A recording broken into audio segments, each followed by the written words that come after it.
afundados, essas pessoas conhecendo a verdade. É porque o diabo trabalha também com a verdade.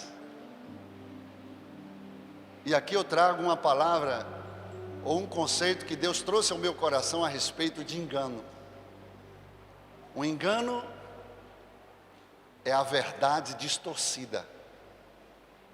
Infelizmente nós estamos recheados de frases, de argumentos, em que usamos a verdade ou a palavra de Deus de forma distorcida por não discernirmos a palavra exata ou rema, como ela de fato nos revela. É por isso que nós temos que ser como bereanos, precisamos examinar as Escrituras, como diz lá no livro de Josué, capítulo 1, a partir do versículo 4, 5, que nós temos que ruminar a palavra. E Josué diz: não deixes de falar do livro desta lei, mas antes examina, rumina a palavra de dia e de noite, para que tenhais cuidado de fazer conforme tudo quanto nela está escrita. Então farás prosperar o teu caminho, e tudo quanto fizer, prosperarás. Quando você pega a palavra na íntegra, porque hoje nós estamos acostumados a nos defender através da palavra, mas enganosa. A palavra que vem por conveniência própria, ela vem com fundo de distorção para favorecer aquela pessoa. É fácil a gente usar a palavra, e usar a palavra na nossa defesa, no nosso interesse, por essa perspectiva. Mas a gente não vai analisar o fundo da palavra, o que está por detrás. E aqui, quando a serpente chega para Eva e disse: é verdade que Deus disse, não comereis de toda a árvore do jardim? Já indagando, já tentando trazer alguma confusão naquilo que Deus falou, e usando a verdade de Deus. Versículo 2, ela responde: do fruto das árvores do jardim podemos comer, até aí tudo bem. Mas aí ela entra numa distorção. Mas do fruto da árvore que está no meio do jardim, disse Deus, não comereis dele.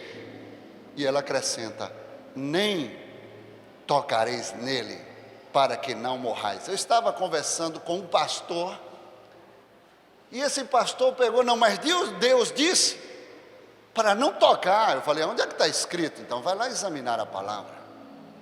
Aqui já foi um acréscimo da mulher, induzido por uma distorção, porque quando a pessoa não conhece a palavra, ela facilmente é levada a um engano da verdade. Ela distorce a verdade.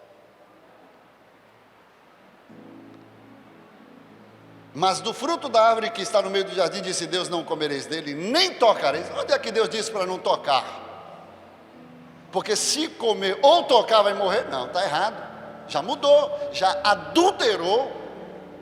Podia tocar, não podia comer.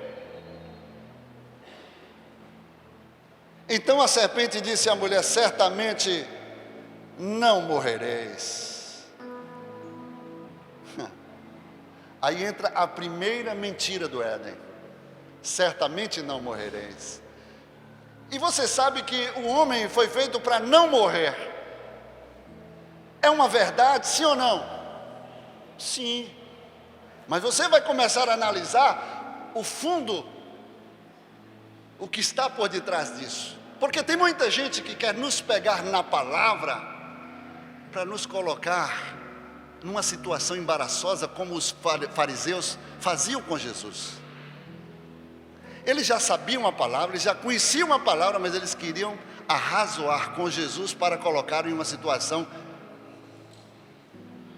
difícil, ou embaraçosa, ou querer pegar numa fragilidade do conhecimento. Mas Jesus rebatia sempre com a palavra rema, com a palavra revelada, a palavra exata.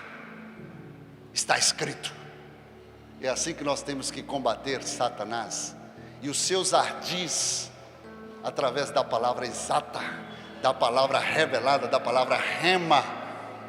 Está escrito. E ele disse: certamente não morrereis, porque Deus sabe que no dia que comerdes desse fruto, vossos olhos se abrirão. Segunda mentira: vossos olhos se abrirão e sereis como Deus. Terceira mentira: conhecendo o bem e o mal. E aqui que eu preciso ter o discernimento e a revelação da palavra, porque essas palavras nós acostumamos nos a ler desde o princípio, e nunca veio uma revelação para entendermos exatamente o que ela quer dizer, e muita dúvida paira nas nossas mentes. É por isso que nós precisamos mais do que nunca de buscar diante de Deus o discernimento. O discernimento nos traz revelação, porque é um dom de revelação, e é isso que a igreja precisa buscar, como disse o apóstolo Paulo, para que a igreja venha buscar os melhores dons. E eu digo como sacerdote, neste momento, nestes dias em que estamos vivendo, que nós, como igreja do Senhor, precisamos buscar o dom de discernimento para não sermos enganados. Por quê, pastor? Porque Paulo também disse que nos últimos dias muitos serão enganados, porque não discernirão, serão levados por ventos de doutrinas. Irmão, você não tem que seguir pastor, você não tem que seguir profeta, você não tem que seguir pregador, você não tem que seguir homem, você tem que seguir a palavra.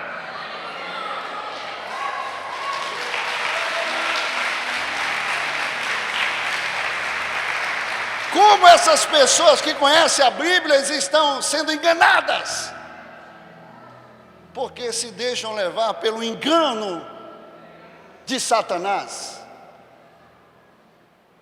e acabam seguindo homens.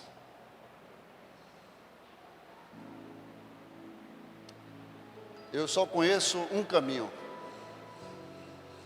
A única coisa que você tem que seguir é um caminho, sim ou não? Se você sair do caminho, você se perde. E a única pessoa que disse que é caminho, esse foi Jesus, que é a palavra. E ele disse: eu sou o caminho. E ainda falou mais: único a ser seguido. Eu sou o caminho, a verdade e a vida. E ninguém vem ao Pai a não ser por mim. Tem tanta gente que diz: ah, pastor, o que importa é que tem tantos caminhos, e os céus lá todo mundo vai se encontrar. A Bíblia não diz que céus é encruzilhada, onde vários caminhos se cruzam ou se encontram. Só existe um caminho que levará a Deus e ao seu reino eterno, e esse caminho é Jesus Cristo. Se você vacilar e deixar-se ser levado ou se enganar pelo diabo, através até mesmo da palavra, porque o engano, irmãos, é tão sutil que o diabo usa a própria palavra, aquele que é ignorante, e muitas pessoas se deixam levar, estão sendo enganadas. Irmão, que leva um homem de Deus com um ministério brilhante, um ministério promíssuo, né? Um ministério já diante de Deus, já aprovado pela estrada que ele vem levando, vem sendo aperfeiçoado por Deus, a ele cometer um suicídio espiritual ou ministerial. Irmãos, quantas pessoas que usam o nome de Deus, eu fico observando assim: não, mas Deus falou comigo. Depois quebra a cara, e aí ainda tem a maior cara de pau de dizer, ou de querer culpar a Deus, ou de querer inventar uma outra história e não ter humildade para reconhecer: não, eu errei mesmo, eu falhei. Porque porque Deus gosta de gente sincera. Mas hoje é assim, tanta gente que usa o nome de Deus, Deus falou comigo. A gente vê ali, não, Deus falou comigo, eu estou saindo do ministério. Você tem o livre-arbítrio para sair. O pastor não pode impedir de ninguém sair. Agora você tem direção de Deus para sair, então cuidado. Elimeleque saiu de um lugar sem direção e foi para um lugar de morte. Você tem que ter convicção plena quando Deus está no negócio. E a gente não sabe, irmãos, aquele a quem mais lhe foi dado, mais lhe será cobrado. Horrenda coisa é cair nas mãos do Deus vivo. É por isso que, se a gente não tem convicção do que Deus tem para a minha vida, eu não posso me precipitar, porque a Bíblia diz para não botar a mão sobre neófitos, para não cair na soberba e no engano do diabo. É melhor que nunca tivera sido consagrado, até conhecido a Jesus, porque o fim destes, eu já vi tanta gente sofrer, ou passar por situações que jamais desejaria passar.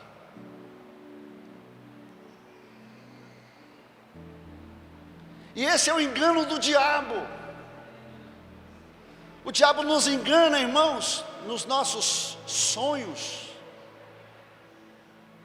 Deus faz tudo ao seu tempo. Às vezes a gente quer arrancar na força aquilo que desejamos, mas há um tempo determinado. Tem gente porque não é consagrado, porque não é lembrado, porque não é alcançado, deixa o diabo entrar com espírito de tristeza, de ressentimento, de autocomiseração, e sai da igreja, sai do ministério. Não, pastor, não me honra, o pastor. E às vezes Deus está testando ele, está provando ele. Ele, amém. Se não foi agora, porque não é a hora, mas vai ser amanhã. Se não for amanhã, vai ser depois. Se não for depois, vai ser depois. Mas o que importa é que aquele que começou a obra, ele vai aperfeiçoar. O que Deus tem para a minha vida, não tem ninguém que vai abortar. É você entender com maturidade, entender que se Deus permitiu que não chegasse a hora, é porque Deus está te poupando, Deus está te capacitando, Deus está te preparando, Deus está te adestrando para você chegar no tempo certo e honrar o nome do Senhor e não cair no engano do diabo.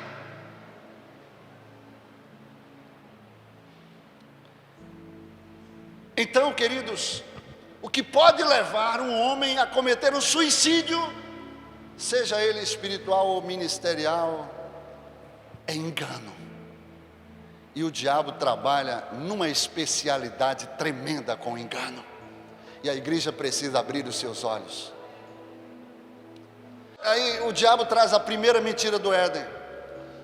E aí o diabo diz assim: certamente não morrereis. A gente precisa ter um entendimento aqui. O homem não foi feito para morrer. Ele precisava passar pelo processo de eleição, de decidir entre a árvore do bem e do mal. E Deus sempre colocou assim: eis que eu coloco diante de vós a vida e a morte, a bênção e a maldição, para que escolhais. A vida é feita de escolhas e você que precisa conhecer a verdade para fazer a melhor escolha. E Deus colocou exatamente no meio do jardim. A minha pergunta é: por que não colocou no fundo? Porque Deus não é Deus de engano, Deus é Deus de verdade. Deus, quando te chama, Ele nunca vai te enganar, Ele nunca vai deixar você, aleluia, sem entender o que Ele está exigindo de você. Lembra quando Deus chamou o profeta Ezequiel e botou lá no vale de ossos secos? O que Deus falou? Poderá viver esses ossos? E ele respondeu: Senhor, para ser franco, eu não sei.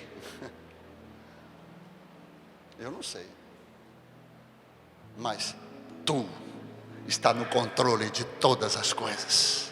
Tu tens o conhecimento, Tu tens a palavra de vida eterna, Tu tens a revelação, Tu tens a verdade, Tu tens a resposta, Tu o sabes. E E aí Deus falou assim: então faz o seguinte, eu vou te colocar nesse contexto aí, agora você precisa conhecer a realidade do que você vai começar a experimentar.